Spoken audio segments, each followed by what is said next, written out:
Welcome to the Steelers by the Lake podcast. My name is James Strong, joined once again by my co-host Cody Tanner. Cody, how are you on this fine Tuesday evening? James, I'm fantastic. We had to delay the podcast a little bit due to many reasons. Many reasons. Really just one. Let's be real. My girlfriend was in town, and she decided to stay an extra day. So in order for us to spend more time together, we decided to postpone the podcast, which isn't that big of a deal around this time of year because, quite frankly, there's not a whole lot going on in Steelers football, minus the fact that OTA's finished up, mini camp finished up. Now we're just kind of waiting for training camp with a few roster moves here and there, which we'll talk about today, and then leading on to future things that we'll talk to at the end of the podcast. So stick around for that.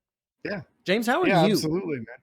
I'm doing good, man. The knee's finally starting to come around. I think I might be coming out the other end of this thing. We'll see here. We'll see. I don't want to jinx it, but I'm having way more good days than bad days. And I was starting to be worried I was going to need surgery on it again. So that's a positive, and we're going to celebrate that for sure. Absolutely. No surgery in your near future, sir.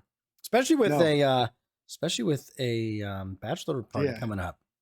Yeah, and a wedding in a month. I got to in that wedding in that suit and not be limping on crutches. That wouldn't be any good. So. No good at all.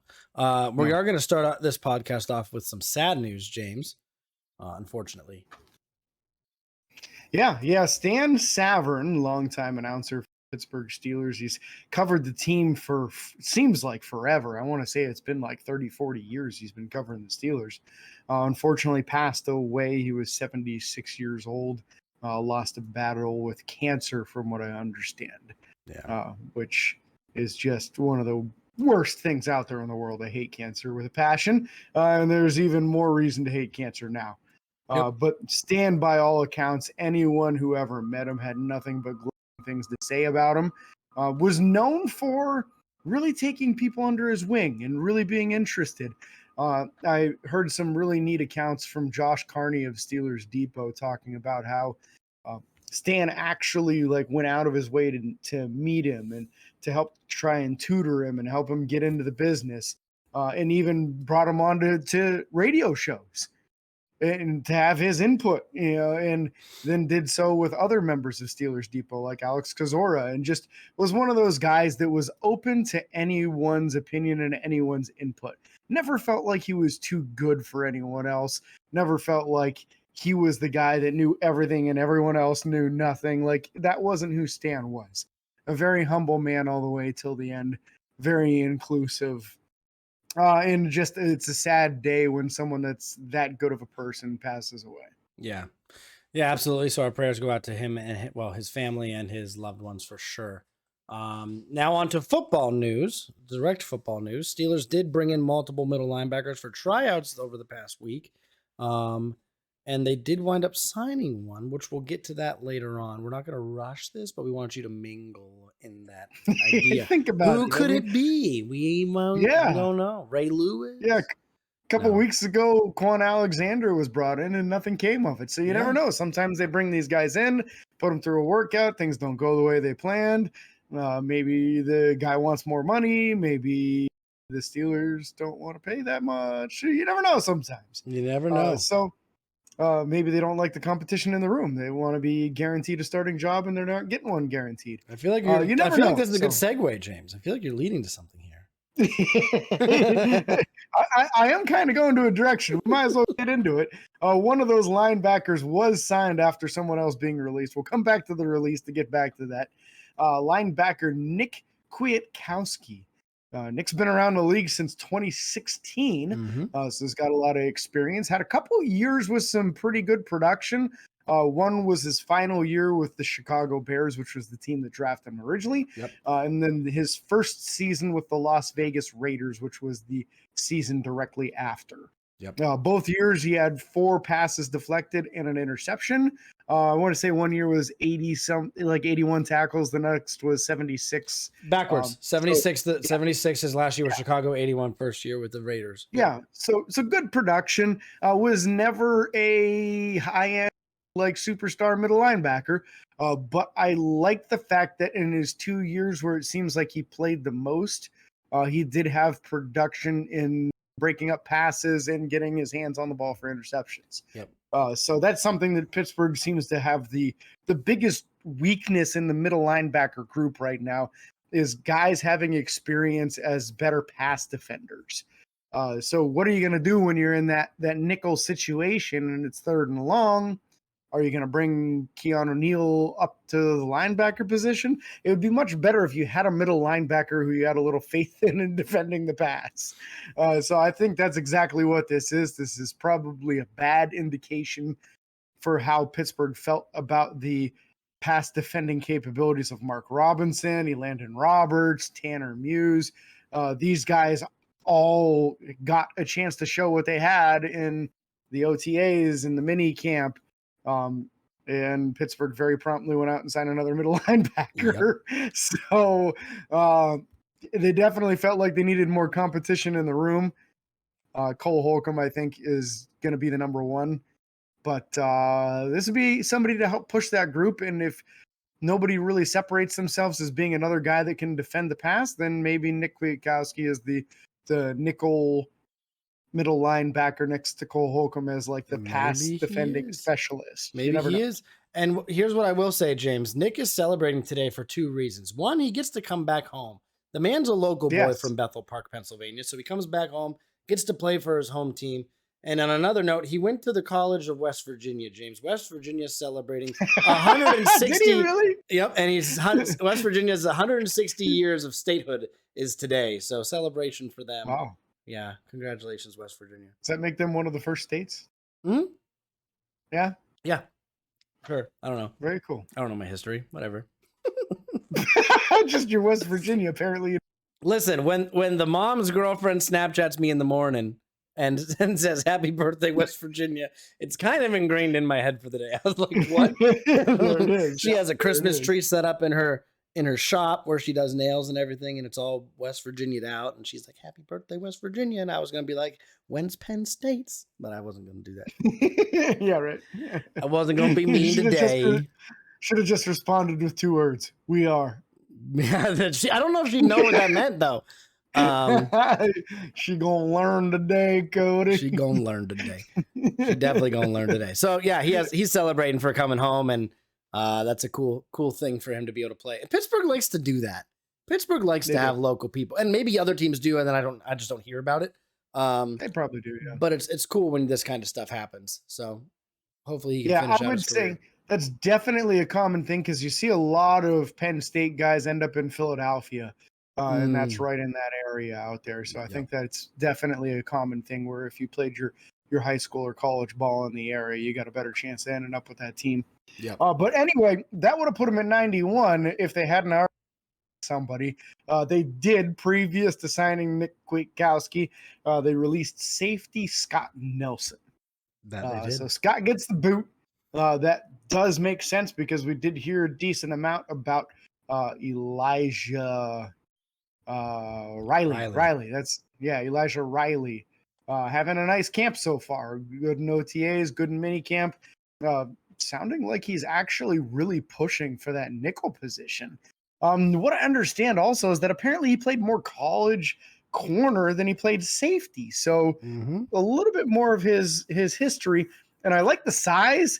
If we can get a safety size guy who's good as a nickel corner, you would think that probably would bode well as far as run stopping capabilities and maybe the occasional blitzing of the quarterback as well. It's what we like to do. We like to have safeties that can play corner, corners that can play safety, middle linebackers that can play safety, whatever.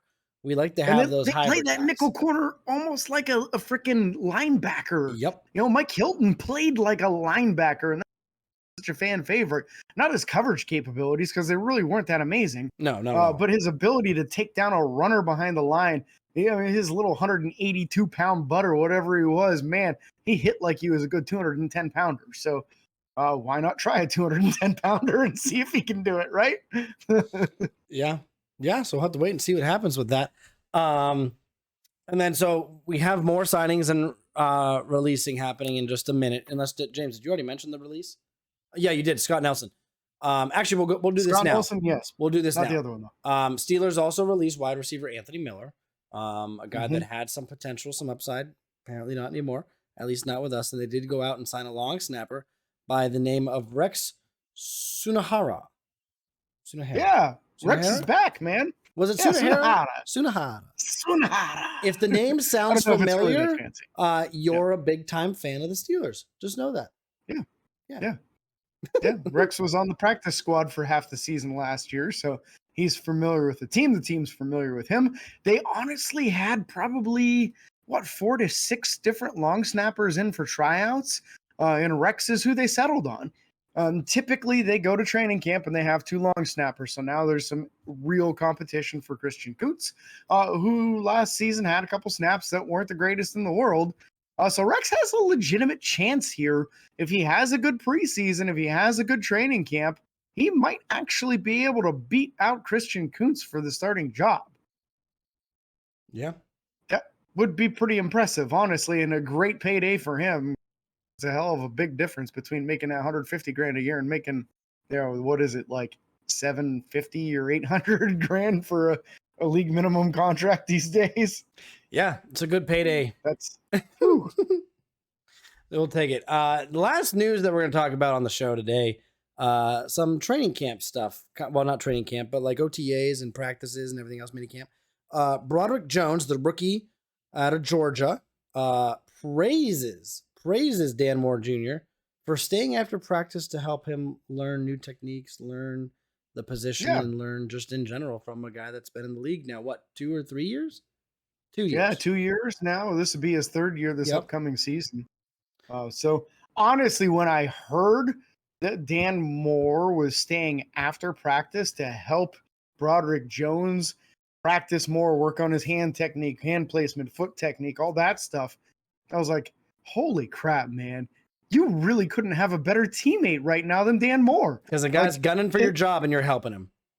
Yeah, he's a first round pick. He is literally going to take your job. It's just a matter of when.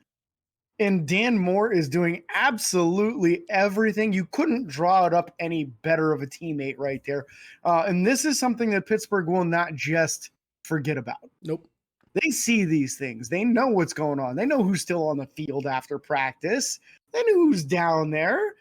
They see these interviews. They see, Broderick Jones bragging about, hey, man, this veteran is really helping me. He's making sure I can be as good as possible and develop as quick as possible. Dan's going to get a chance to stick around, man. I really think that even if obviously they're going to move him from left tackle, he's not going to be the starting left tackle at some point. Will he get an opportunity to compete with Chuks Okorafor on the right? Well, Chuks is a fantastic pass blocker, but boy, does he struggle in the run blocking game sometimes. So I feel like Dan Moore has just kind of put himself in stone as the number 6 offensive lineman for when you go in those jumbo sets and you need a half a yard or you need a yard or you've got to get in the end zone because there's 3 seconds left on the clock and you got one play to do it and no timeouts. Like, he's going to be the extra guy. Yep. If there's anybody that they try to do a position change or maybe even he ends up the right tackle of the future and he's the one that gets the big contract. Maybe. Like, when you do all this extra stuff and you're so team first and me second. And you don't flat out suck. Let's clarify. No, and he got better each year, right? Yep. And by all accounts, he's in better shape and he's stronger and he's leaner and he's looking great in camp from what everyone's saying. So I love it. The attitude's fantastic. The team first mentality is fantastic. His work ethic in the off season to do what he's done to transform his body to be even better there. Man, I really hope that they're able to figure something out, whether it be he can switch to center and maybe be the long-term solution at center instead of Mason Cole, who's already like 29 years old. Like, in long term, he's not going to be there for a long time. Yeah. Or maybe he starts over at right tackle. Chuk still has 2 years left on his deal, I believe. Or is it only 1 year? Is this upcoming year it's the only final 1 year year. of that It's extension? only 1 year. Yeah, I'm so I mean, 90% sure. this could be really, yeah, because he didn't sign last year, right? It was 2 years or was ago. it? No, it was last year. Then he has 2 years? Hang on. I think it was last offseason that he got the 3-year deal. But was that? Oh, I yeah. think. Because I think he got it the same time that James Daniels got signed and the same time as Mason Cole. Yeah. So he should have 2 more years, including this upcoming season, on his deal. I think you are right. But if that's the case, then you look at those are 2 expiring contracts at the same time. Probably guys similar in age too. I don't know how old each of them is, but 2 I know years. Chooks is a younger 2 guy. years. Yes, there's got 2 years left on the deal, so they both do. They both have 2 years left on their deals. Then, in age, probably pretty similar. It could legitimately be who's the guy of the future in 2 years. This might actually be a situation where, sure, you got supplanted at left tackle, but you might end up being the right tackle of the future. Yep. They're going to have to make a decision in 2 years as to who they move out of those 2 guys. Because you're not gonna pay both. And No, even if you absolutely not. would, Yeah, you one's don't not pay gonna a backup take tackle. Yep. One's not gonna take the payday. When they can No. go and probably be a better starter somewhere else with the struggling offensive Mhm. line. So Absolutely, man. So yeah, I mean, we'll see what happens with that. I'm excited that Broderick Jones is getting the training and the help after practice, and it's only going to make him better, which is huge for him and his development he's a rookie. He hasn't even played his first game yet, so super excited for that. Correct. Yeah. James, we're also going to Dan Moore's only 24 years old. Yeah, he's young. He's super Yeah, young. I'm trying to find Chooks' age. Chooks is 25. So yeah, they're dang near the same age. Dan younger. Yep. It might make sense to go that direction. I don't know. He's definitely the more dominant run blocker. Oh, absolutely. There's no doubt about that. Dan's a savage in the run game. Yep. So we'll see what happens there.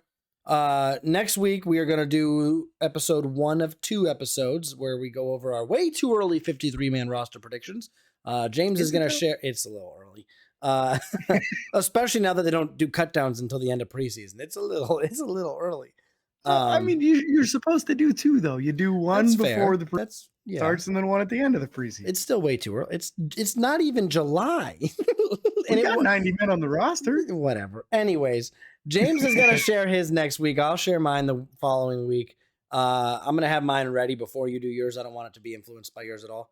And if I make a mistake, I make a mistake. If I do something stupid, I do something stupid. If I do something wild. Well, I mean, and here's the thing. You got a little bit of James. advantage. Because if somebody gets cut in between, True. and I have them on my, you'll be able to make some edits there. True. But that's going to be the end of this podcast. We appreciate you guys sticking around, watching, listening, wherever you're finding us. Make sure you like and follow on Facebook, Twitter, Instagram, TikTok, and YouTube. Subscribe and ring the bell. It's free. And until next time, this is your host, James and Cody, signing off. Peace.